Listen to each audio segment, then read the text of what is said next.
Panorama group, जो सोचता है वो करता है।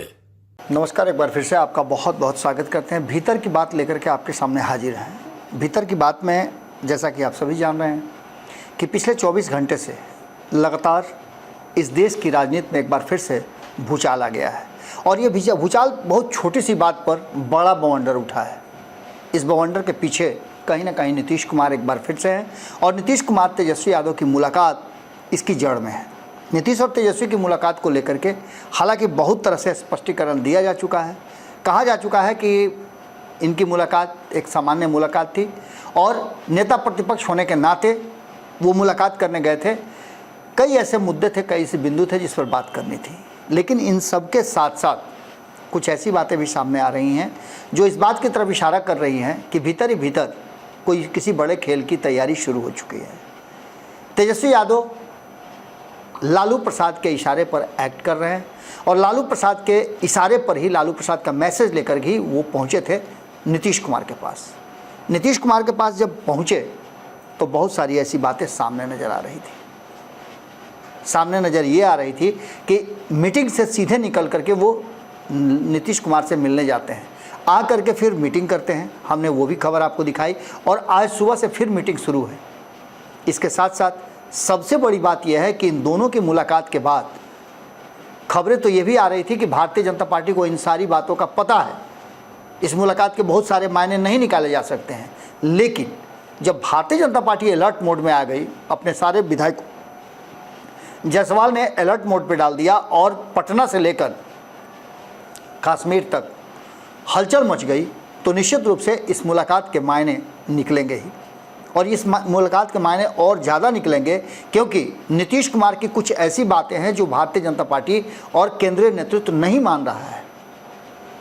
कई ऐसे मुद्दे हैं जिस पर नीतीश कुमार ने भारतीय जनता पार्टी से हाथ खींच लिया है, उनके एजेंडे से हाथ खींच लिया है, उनके फैसले से अपने आप को अलग कर लिया है। तो वहीं चिराग पासवान भी कई ऐसे फैसले हैं जिस पर उंगली उठाते हैं और विपक्ष के साथ खड़े नजर आ रहे हैं। इन सारी परिस्थितियों की चर्चा हम लगातार कर रहे हैं, लेकिन वर्तमान परिस्थिति जो बनी है वो भारतीय जनता पार्टी की दृष्टि से अगर देखा जाए तो काफ़ी डरावनी है। हम डरावनी इसलिए कह रहे हैं कि भारतीय जनता पार्टी को 2 राज्यों में अपनी सरकार लानी है। जम्मू कश्मीर में 10 साल के बाद चुनाव हो रहे हैं। यहाँ भारतीय जनता पार्टी पूरी आशान्वित है कि विपक्ष वहाँ बिखरा हुआ है और वहाँ वो सत्ता में आ सकते हैं। लेकिन आपको बता दें कि एक बार फिर से इंडिया गठबंधन एकजुट होने की तरफ बढ़ रहा है और यहाँ तक कि नीतीश कुमार को भी इंडिया गठबंधन में लाने की कवायद शुरू हो चुकी है। अब इसके पीछे का आप पूछेंगे कि कारण क्या है, कैसे आप ये बात कह रहे हैं, तो इस बात को हम ऐसे कह सकते हैं कि भारतीय जनता पार्टी और आरएसएस जब तक कोई प्लान बना ले, वो फ्री होकर के अपने 32 सांसदों का जुगाड़ कर ले, और जिस जुगाड़ में आपको पता है कि अमित शाह को लगा भी दिया गया था। लेकिन इन सब के बाद 2 राज्यों में चुनाव और नीतीश कुमार के साथ साथ एनडीए के घटक दल जो हैं उनकी नाराज़गी को देखते हुए इस पर तत्काल विराम लगा दिया गया है। लेकिन आपको क्या लगता है, ये विराम, ये रोक कब तक लगेगा? किसी को सस्पेंड करके कब तक आप रख सकते हैं? या तो उसे मुअत्तल करना पड़ेगा और नहीं तो उसे फिर से रिलीज़ करना पड़ेगा। रिलीज़ कीजिएगा तो फिर वही काम वो शुरू कर देगा। अमित शाह को बहुत दिनों तक रोक करके रखना मुश्किल है, क्योंकि उनके सीधे प्लानिंग में एक ही प्लान है और एक सूत्री प्लान में उनका है कि 32 सांसदों का जुगाड़ कैसे किया जाए जिससे कि 5 साल तक नरेंद्र मोदी प्रधानमंत्री के रूप में कुर्सी पर विराजमान रहे। और इसके साथ साथ राज्यसभा में तो तैयारियां चल ही रही है बहुमत की, विधानसभा, माफ़ कीजिएगा, लोकसभा में भी बहुमत का जुगाड़ करके और अपने जो एजेंडे हैं उसे लागू कर दिया जाए जिससे कि 2029 के चुनाव में एक बार फिर से सब कुछ ठीक ठाक हो जाए। उसके लिए ज़्यादा मेहनत नहीं करनी पड़े और 2024 से लेकर के 2029 तक निर्बाध गति से नरेंद्र मोदी की सरकार चलती रहे। ये बात नीतीश कुमार भी अच्छी तरह से समझ रहे हैं। नीतीश कुमार ने रिक्वेस्ट किया था कि लोकसभा के साथ विधानसभा के चुनाव करा लिए जाए, क्योंकि नीतीश कुमार को ये पता है कि परिस्थितियां जैसे जैसे बदलेंगी वैसे वैसे हो सकता है कि उस समय माहौल कुछ दूसरा हो। लेकिन अभी जो स्थिति थी वो नरेंद्र मोदी को कटघरे में खड़ा करने वाली थी, जिसमें नरेंद्र मोदी को अपनी कुर्सी बचाने के लिए नीतीश कुमार को अधिक से अधिक सीटों पर जीतने के लिए जुगाड़ करना पड़ता। लेकिन ऐसा नहीं हुआ। नीतीश कुमार तत्काल तो मान गए, लेकिन अब नीतीश कुमार मानने के लिए तैयार नहीं है, क्योंकि नीतीश कुमार को ये निश्चिंतता हो जाए कि वो बिहार में उनके बिना कोई सरकार नहीं बनेगी, तो इसके जुगाड़ में नीतीश कुमार रहेंगे और नीतीश कुमार इन 45 सीटों को 90 में बदलने के लिए हमेशा प्रयासरत है। ये कैसे होगा आप अच्छी तरह से जान रहे हैं। भारतीय जनता पार्टी अभी थोड़ी कमज़ोर है, क्योंकि अभी वो बहुत सारा एक्ट नहीं कर पाएगी, क्योंकि एक तरफ जहाँ लोकसभा में उसके बहुमत नहीं है, साथियों पर उसको आश्रित रहना पड़ रहा है, तो वहीं दूसरी तरफ कई राज्यों में चुनाव है जहां भारतीय जनता पार्टी को सत्ता में वापसी करनी है, और ऐसी स्थिति में किसी दूसरे तरफ ध्यान भटकाना अभी ठीक नहीं होगा। भारतीय जनता पार्टी के सेहत के लिए ये अच्छी खबर नहीं होगी। ऐसे में नीतीश कुमार को ऐसा लगता है, या फिर इंडिया गठबंधन के घटक दलों खास करके लालू प्रसाद को ऐसा लगता है, राहुल गांधी को ऐसा लगता है कि भारतीय जनता पार्टी अभी कमज़ोर है और अभी अगर लोहा गर्म है, चोट किया जाए तो उसके परिणाम आ सकते हैं। इस परिणाम को लाने के लिए अभी 2-3 महीने का इंतजार करना होगा, क्योंकि जो परिस्थितियां बनी है, जिस तरह की बातें सामने आ रही हैं, उसमें नीतीश कुमार और बाकी के लोग भी वेट एंड वॉच की स्थिति में हैं कि 2 राज्यों के चुनाव में क्या होता है। 4 राज्यों में चुनाव होने हैं, और साथ साथ ये भी कहा जा रहा है कि नीतीश कुमार और तेजस्वी यादव की ये मुलाकात मध्यावधि चुनाव, यानी कि बिहार में विधानसभा भंग करके चुनाव कराने की तरफ आगे बढ़ने की एक पहल है, पहला कदम है। अगर नीतीश कुमार और तेजस्वी यादव चाह लें तो विधानसभा भंग करा करके चुनाव कराया जा सकता है, और अभी भारतीय जनता पार्टी को कमज़ोर समझ रहे हैं, और कमज़ोर है भी, देखने में लग रहा है। तो ऐसी स्थिति में ये दोनों फिर से मजबूती के साथ सत्ता में वापसी कर सकते हैं और 2015 जैसी स्थितियां पैदा कर सकते हैं।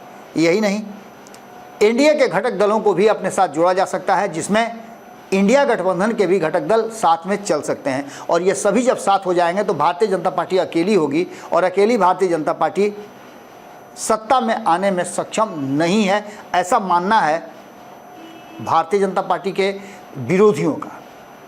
और इस मुहिम में नीतीश कुमार को भी शामिल करने के साथ साथ नीतीश कुमार के साथ और भी जो घटक दल एनडीए में हैं उनको भी, चाहे चिराग पासवान हो, जीतन राम मांझी हो या अन्य दल हों, उन सभी को शामिल करने की बात कही जा रही है। अब ऐसी स्थिति में आप समझ सकते हैं कि अगर इस तरह का कुछ होता है तो निश्चित रूप से लालू प्रसाद और नीतीश कुमार मिल करके बिहार विधानसभा भंग करा सकते हैं, और बिहार विधानसभा भंग हुआ तो चुनाव के लिए 6 महीने का वक्त होगा। उस 6 महीने में केंद्र की सत्ता में क्या कुछ करना है, तब तक नीतीश कुमार कार्यकारी मुख्यमंत्री के रूप में कार्य करते रहेंगे, और जैसे ही केंद्र की सत्ता में उथल पुथल मचेगा, उन 32 सीटों का जो ज़रूरत है भारतीय जनता पार्टी को, उसको खींच लिया जाएगा और सत्ता से उसे बेदखल कर दिया जाएगा, और नीतीश कुमार को केंद्र की सत्ता में स्थापित कर दिया जाएगा, तो ऑटोमेटिक तेजस्वी यादव का और लालू प्रसाद का सपना पूरा होगा और तेजस्वी यादव के हाथ में बिहार सौंपा जा सकता है। ऐसी स्थिति में चिराग पासवान और जीतन राम मांझी के पुत्र संतोष मांझी का भी भाग्य चमक सकता है। इन सारी परिस्थितियों को लेकर के एक बात तो साफ नज़र आ रही है कि जिस तरह से नीतीश तेजस्वी मुलाकात के बाद भारतीय जनता पार्टी ने इमरजेंसी मीटिंग बुलाई है पटना से लेकर दिल्ली तक, और दिलीप जायसवाल ने अपने सभी विधायकों को अलर्ट मोड पे खड़ा कर दिया है। ये साफ बताता है कि ये इस मुलाकात को हल्के में नहीं ले रही है भारतीय जनता पार्टी। भारतीय जनता पार्टी का केंद्रीय नेतृत्व भी इस दबाव को समझ रहा है, और यही दबाव ख़त्म करने के लिए, इस दबाव को डाइल्यूट करने के लिए अभी अभी एक खबर हमारे पास आई है, जो भीतरिया खबर थी। हम आपको बता रहे हैं कि इस खबर में चिराग पासवान ने भारतीय जनता पार्टी को जम्मू कश्मीर में बिना शर्त समर्थन करने और उनके साथ मिलकर के चुनाव में उनकी मदद करने का ऐलान कर दिया है। इस ऑफिशियल घोषणा के बाद भारतीय जनता पार्टी को थोड़ी राहत जरूर मिली होगी, लेकिन जिस तरह की परिस्थितियां बनी हैं बिहार में, वो साफ बता रही है कि भारतीय जनता पार्टी चैन की नींद नहीं सो सकती है। भारतीय जनता पार्टी को अपनी आँख, कान और नाक सभी को खोल करके रखना पड़ेगा, क्योंकि अगर तीसरी बार नीतीश कुमार पलटे तो भारतीय जनता पार्टी के लिए बहुत कठिन समय, कठिन घड़ी आ जाएगी, और बिहार के साथ साथ देश की सत्ता से भी वो बेदखल हो सकती है। क्या होगा ये तो अलग बात है, इस पर हमारी पूरी नज़र बनी हुई है। आपकी नज़र भारत लाइव पे होनी चाहिए और हम लगातार जो अपडेट दे रहे हैं उसके आधार पर आप कमेंट बॉक्स में लिख सकते हैं और अपनी राय ज़रूर लिखिए। आप बताइए कि आप क्या समझ रहे हैं, बिहार में जो राजनीतिक उथल पुथल हो रहा है उसके क्या मायने हैं और क्या परिणाम हो सकता है। बहुत बहुत धन्यवाद, नमस्कार। पनोरमा ग्रुप, जो सोचता है वो करता है। अगर ये वीडियो पसंद आई और वह बिहार के राजनीति और बिहारियत से सरोकार रखेनी तो सब्सक्राइब बटन दबा के चैनल के सब्सक्राइब कर ली। ओजे एगो घंटी बा, ओकरा बटन दबा देला से कुल सटीक और मारक खबर रुआ मुफ्त में मिल जाई। अगर रुआ पत्रकारिता के हमनी के नया प्रयोग में सहयोग कर चाहतनी तो ज्वाइन बटन दबा दी। पेटीएम नंबर नोट कर ली 9386816700। धन्यवाद।